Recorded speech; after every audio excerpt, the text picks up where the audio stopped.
उत्तर प्रदेश के हापुड़ में मंदिर के अंदर नमाज पढ़ने के आरोप पर लोगों का गुस्सा भड़क गया।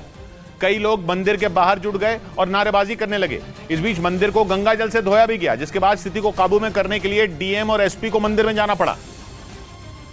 और डीएम ने लोगों से बातचीत करके हंगामे को शांत कराने की कोशिश की, क्योंकि प्राचीन चंडी मंदिर के अंदर नमाज पढ़ने के आरोपों से लोग बेहद गुस्से में थे।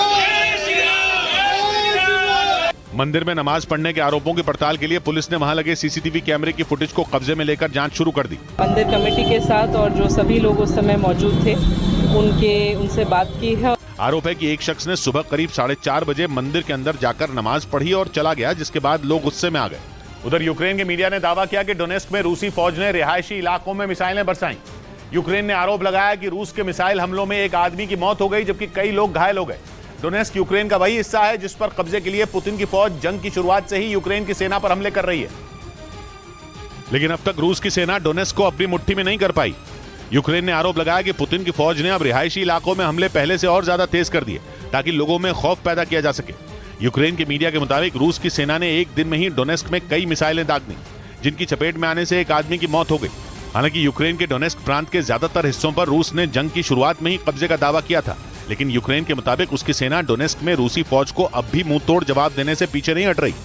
इस बीच अमेरिका के कैलिफोर्निया में एक स्कूल बोर्ड मीटिंग के विरोध में छात्रों के माता पिता बीच सड़क पर लड़ पड़े। बताया गया कि जून के इस महीने को समलैंगिकों के समर्थन में प्राइड मंथ घोषित करने के लिए स्कूल बोर्ड की मीटिंग बुलाई गई थी। इसी बात पर कुछ माता पिता भड़क गए। उन्होंने विरोध जताया कि उनके बच्चों को स्कूलों में जबरन समलैंगिकता के बारे में पढ़ाया जा रहा है, इसलिए वो गुस्से से फट पड़े और समलैंगिकता का समर्थन करने के लिए जुटे प्रदर्शनकारियों से जा भिड़े। बताया गया कि अंदर स्कूल बोर्ड की मीटिंग चल रही थी और बाहर छात्रों के माता पिता और समलैंगिकता के समर्थक एक दूसरे को मुक्के पर मुक्के मारते नजर आए। लात घूंसे चलते देखकर डंडे थामे पुलिसकर्मी भी एक बार को पीछे हट गए। इस बीच लड़ते लड़ते 2 लोग सड़क पर ही गिरे दिखे, तब जाकर पुलिस ने मोर्चा संभाला और लोगों को अलग किया। इधर मणिपुर में एक बार फिर हिंसा हुई, जिसमें 3 लोगों की मौत हो गई और 2 लोग घायल हो गए। मणिपुर में कई दिनों की शांति के बाद अचानक हिंसा भड़की और इम्फाल और कांगपोकपी में हिंसा हुई। बताया गया कि वहां मैतेई और कुकी समुदाय के लोग आपस में भिड़ गए, जिसके बाद इम्फाल और कांगपोकपी एक बार फिर हिंसा की आग में सुलग उठे, जिसमें एक महिला समेत 3 लोगों की मौत हो गई। जिसके बाद इन इलाकों में हालात तनावपूर्ण हो गए। हालात पर काबू पाने के लिए इम्फाल के पश्चिमी हिस्से और कांगपोकपी में सुरक्षा बल तैनात कर दिए गए। बताया गया कि इन दोनों इलाकों में सुबह सुबह गोलीबारी की आवाजें सुनाई दी, जिसके बाद हालात बिगड़ने लगे, क्योंकि मैतेई और कुकी समुदाय के लोग एक बार फिर आमने सामने आ गए और मणिपुर में कई दिनों से बने शांति के माहौल में खलल पड़ गया। इस बीच महाराष्ट्र के उप मुख्यमंत्री देवेंद्र फडणवीस के औरंगजेब के मुद्दे पर दिए बयान पर बवाल हो गया और ओवैसी ने फडणवीस पर पलटवार किया।